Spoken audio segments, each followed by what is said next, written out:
So this morning, as I left my humble abode, I had my headphones on and I was actually on a conversation, also known as like on a phone call, right?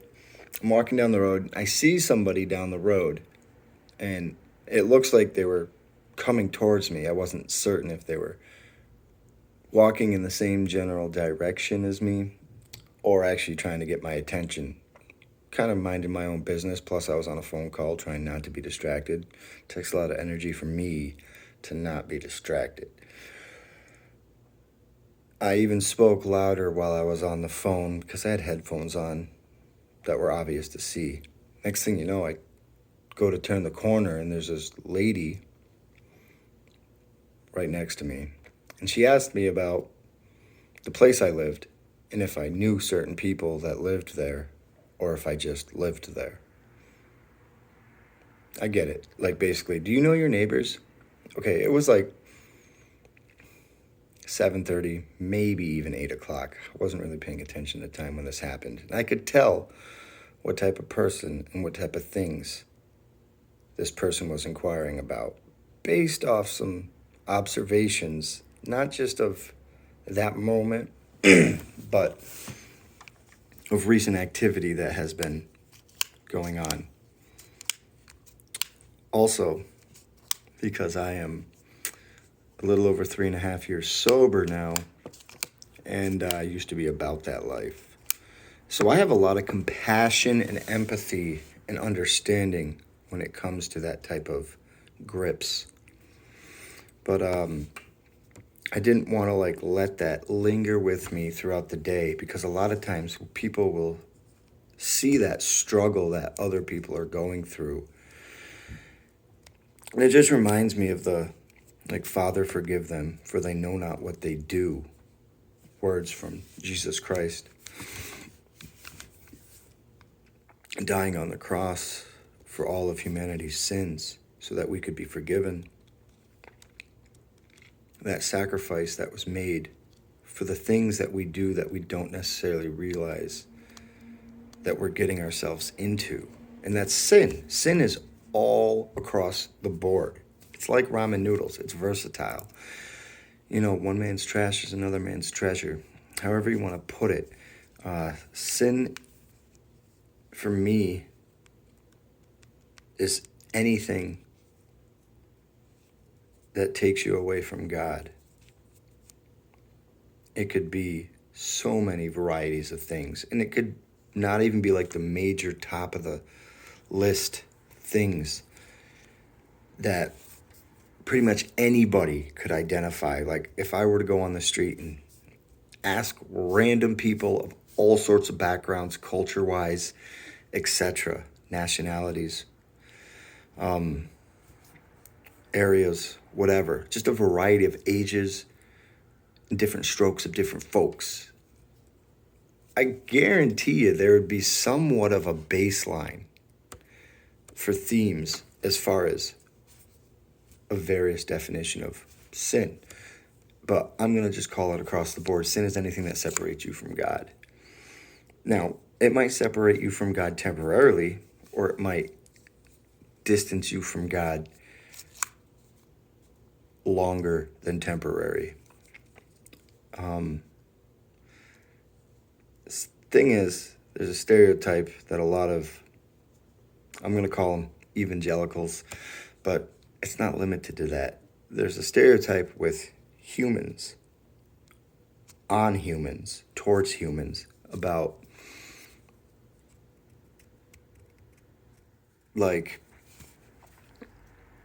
someone who claims to have a life-changing experience from this book right here. This is a Bible.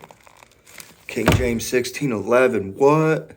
Yo, every time I see the 1611 KJV, it makes me think 1776, the South will rise again. Like some type of weird biblical version of that stuff.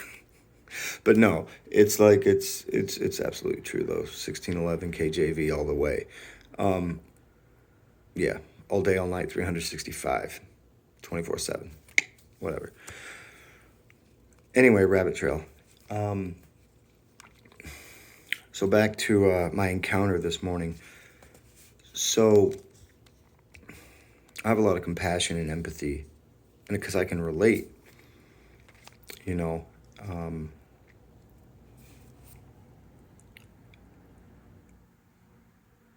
I have impulse problems, and it goes all across the board, up, down, left, and right. Up being like angry, down being like sad, left and right being like, who knows? Those are like mixed variables. It's like kind of like spinning a wheel.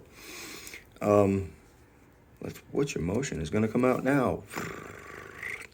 Looks like you just got resentment. You know, like, not a fun game.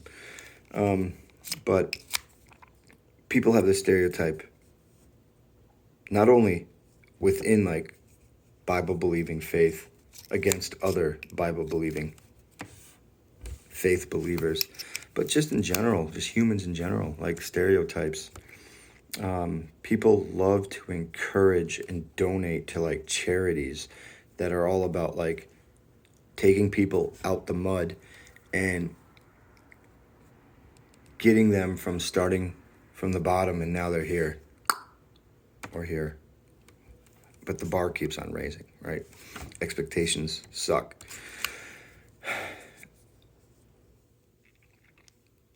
It's like the theory of giving back and caring. And it's like a checklist to some people where they're like, okay, cool.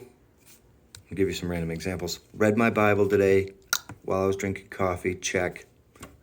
I prayed, I prayed for a Mercedes, but hey, I still prayed, right? So I can technically say I prayed and I read my Bible. Or I can donate to some charity for the tax refund at the end of the year, because it is almost tax season, right? If you're donating, for one, side note, if you're donating to a charity for the tax write-off, you're donating to yourself. I personally don't believe. Now, this is me personally. I honestly don't care what other people do because it has nothing to do with me.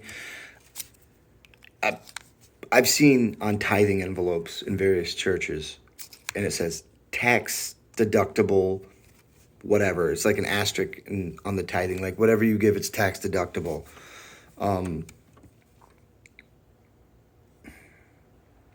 If I buy a homeless man food or warm clothes or donate to St. Jude for like some type of scientific research to help flatten the curb, whatever it's called, just to help, I don't need recognition or reminders of it personally. I mean, going and visiting and helping these people, that's a great reminder that some people need to see some good in this world, and that it's a very humbling experience to just one person helping another. That's great. We should naturally want to do that. We shouldn't become numb to the real life problems. But there's this theme that goes on where there's just checking things off a list, like, oh yeah, you know what, I donated food to the homeless and I helped St. Jude's. I don't know why I'm just going with St. Jude. It's just the first one that comes to mind. But I had a friend that was helping a church out one time. They were bringing food to people's houses, food boxes and stuff like that, and it's a church. He's like, why don't we tell them about Jesus? Why don't we give them a Bible? He wasn't allowed to do it, so he had to kind of be sneaky about it. I recently just found out, I don't know the actual 100% legitimacy about this, but this is what I was told by somebody that used to actually run a food pantry and donate food and give food and all that other type of stuff. Because they are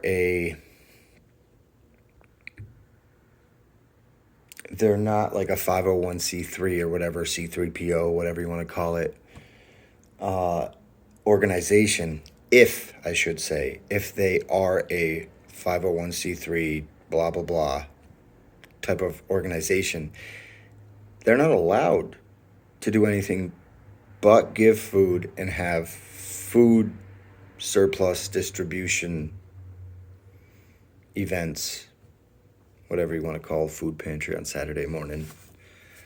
They can only do that during those designated times, because that's what the government tells them they can do. This right here trumps, no pun intended, this trumps all government right here. This book does tell you what to do. And I just reworded my thought by saying it that way. And I get it. Actions speak louder than words, and we need to be examples and do good things.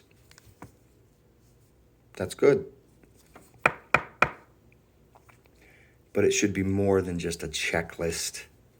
I mean, I get it if you're like slotting out time to make sure you have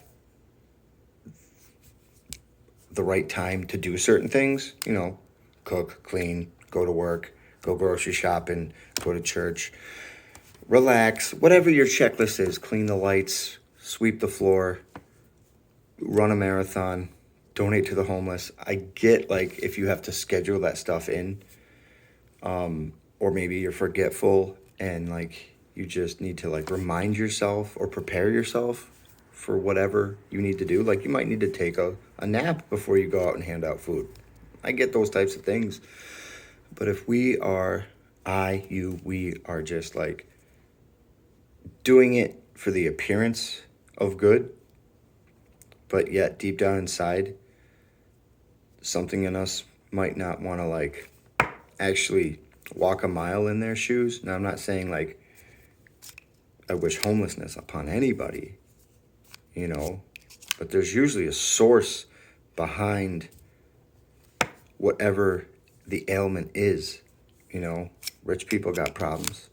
Celebrities got problems. How many celebrities are out there? They have like everything they could ever want, and it's never enough. It's not even like I get some of them are probably greedy. Some of it gets out of control, just like a drug addiction. But there's core issues that still aren't dealt with no matter what the status is. And that just shows me that no matter who, what, where, when, or why, rich or poor, set for life, or whatever, there's a hole, or there's a gap, there's something that is missing, and we're human. And I don't know if we'll ever figure out what that missing thing is, that temporary missing thing is, but I can tell you what the permanent, eternal, and the shape of the hole is God. There's a God-shaped hole. It's a metaphor, right? It's really that God is missing in the life of these people, myself included, you know? And no matter what we have, even like in the book of Ecclesiastes, Song of Solomon, you know, it says vanity, vanity. Like basically everything is vanity. It's pointless unless you have God. People have all this, people have all that. I've not had this, I've not had that. Didn't make a difference. Started from the bottom, now I'm here. Well, started from here, now I'm at the bottom, now I'm somewhere in the middle. Didn't matter. The thing that was missing was God. And whether you choose to accept the existence or deny it, I don't think we can deny the fact that something is missing. My own perspective is that God is missing in people's lives. Life still goes on when you have God in your life. It doesn't get easier because there's this thing called conviction, and you start to get like this like hyper version, like a protein shake, flannel wearing, beef jerky, big giant buffalo for a pet sized version of a conscience. And it's like, ooh, I had a moral compass before, but now it's on steroids. And the more you read this book, if you're not getting convicted of like how horrible of a human being you are, but the possibilities that God can do and the miracles and the mountains he can move for you over time, yeah, that conscience turns into conviction. That conviction turns into action. It either turns into action or reprobate, possibly, or seared conscience, since we're on the conscience word kick right now. But yeah, so rabbit holes, that's just what I do. We need to pray. We need to show people. This is me included. When I say we, I mean me and you. That's we. We need to pray that when we encounter people that are in the grips of whatever ailments happen to be individualized towards that person, that somehow in some way we can portray the love of Jesus Christ, not through condemning, but through freeing. Like showing them and giving them hope that it doesn't have to always be this way. And that's a struggle, even if you do get sober.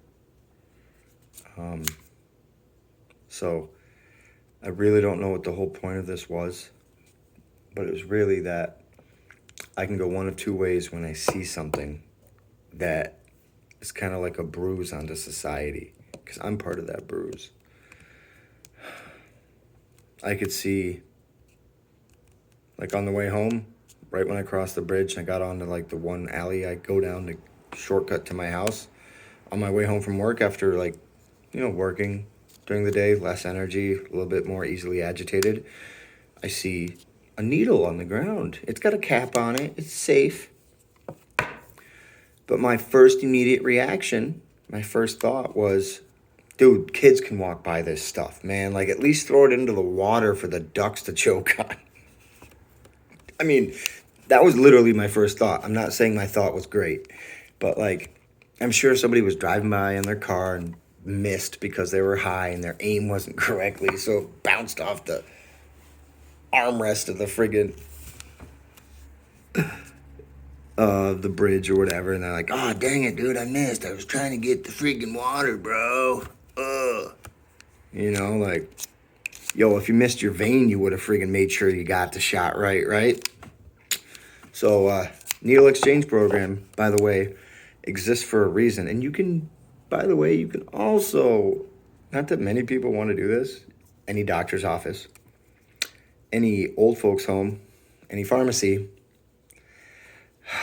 police station. Nobody's going to bring their dirty needles to the police station. Not at all.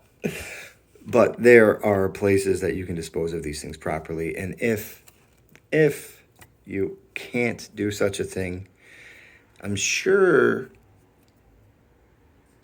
you have a bottle with a cap on it that you could probably throw it in there and put the cap on, because you might have used that cap already.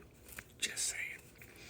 But anyway, I picked it up and I threw it into the water. Yes, I littered. But for me, I was thinking of a scenario of a kid possibly walking by, and yes, it's like friggin' negative to zero out, whatever that means. But still, somebody might slip on the ice, fall, and get stabbed in the butt, and who knows? Regardless, just throw it in the trash. I can't even be angry over it, because that used to be me. I used to think it was funny to throw that stuff out the window in public places. Like, for me, it used to be really funny to, like, throw it out in front of a school. Like, just stupid stuff like that. Like, just stupid. Forgive them, Father, for they know not what they do, and we have all been forgiven, right? But if I see something like that, why can't I just take care of it? You know, let's just like do the right thing. So if there's a need that needs to be met, put action into it. You know, not through your mouth. And I know here I am like ranting, right? But I'm just video journaling for myself. So if there's a need that needs to be met, put action into it for the authentic reason within you. Not because you want to make yourself feel better as a person. When you're doing these things authentically, for me, it doesn't always make me feel good. It makes me cry with gratefulness. It makes me emotional in many ways. And it's not always like lovey-dovey, fuzzy emotions. I have to look in the mirror and thank God for the gifts and the blessings and the mercy and the grace that He has bestowed upon me, even when I was in active addiction, because I'm still alive. That is all I have right now. That was 100% all rabbit holes. Peace.